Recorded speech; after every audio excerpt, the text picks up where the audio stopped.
And that's a Rothstein reaction. And we're going to take a look at how my rankings differ or align with the AP top 25 for this week, which just rolled out. So let's get a look right now at the AP top 25 from this week.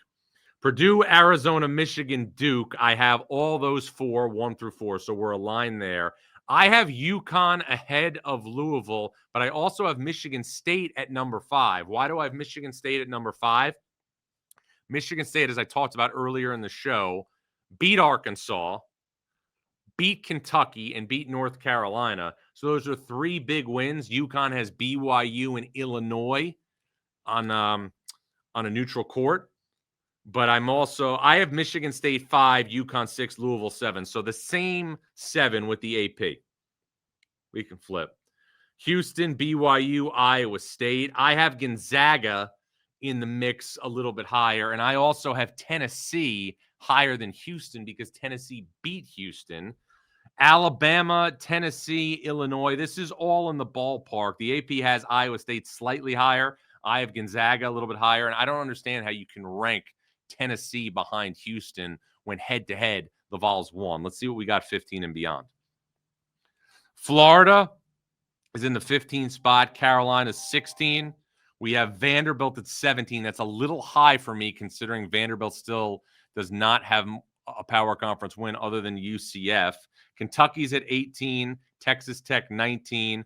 Auburn and Kansas. I have Kansas a little bit higher. I have Auburn a little bit higher because you have to remember Auburn's only losses right now are Michigan and Houston, and Auburn has the win over Oregon and has the win over St. John. So I have Auburn slightly higher.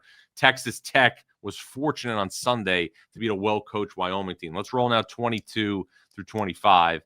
Indiana, St. John's, USC, Arkansas. I would not have dropped Arkansas that far. I did the game on CBS on Thanksgiving. I think Arkansas, while it's going to drop, should be a bit higher.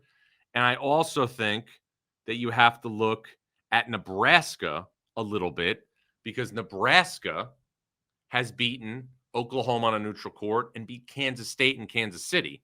So if we're splitting atoms right now, the resume for a team like Nebraska today, from my perspective, is better than a team like Indiana because Indiana won a neutral site game against Marquette, a Marquette team that already has 4 losses, and Indiana beat Kansas State at home. Nebraska went to a neutral site, beat Oklahoma, and also beat Kansas State and Kansas City.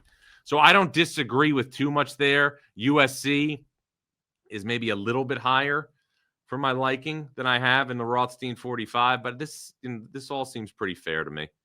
All pretty fair. Big game coming up. You see Iowa was receiving votes. UCLA is receiving votes. UCLA, and I want to point this out, UCLA's performance against Cal was very alarming last week defensively, but UCLA was also constructed with 3 All-Big Ten players. Eric Daly, Tyler Bilodeau, Donovan Dent.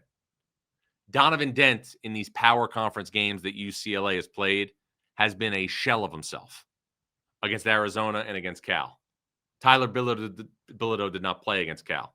I would not have UCLA receiving votes because UCLA does not have any power conference wins. UCLA has a big week. Washington in Seattle Wednesday night, and then Oregon Saturday at Pauley Pavilion. Bruins need to get healthy, need to get Tyler Bilodeau back, and need to get Donovan Dent back playing at an All-American caliber level. He looked like it in the preseason. He looked like in the 2 exhibition games, but the gas in this UCLA team's engine is going to be Donovan Dent, and the Bruins need him playing back at a high level ASAP.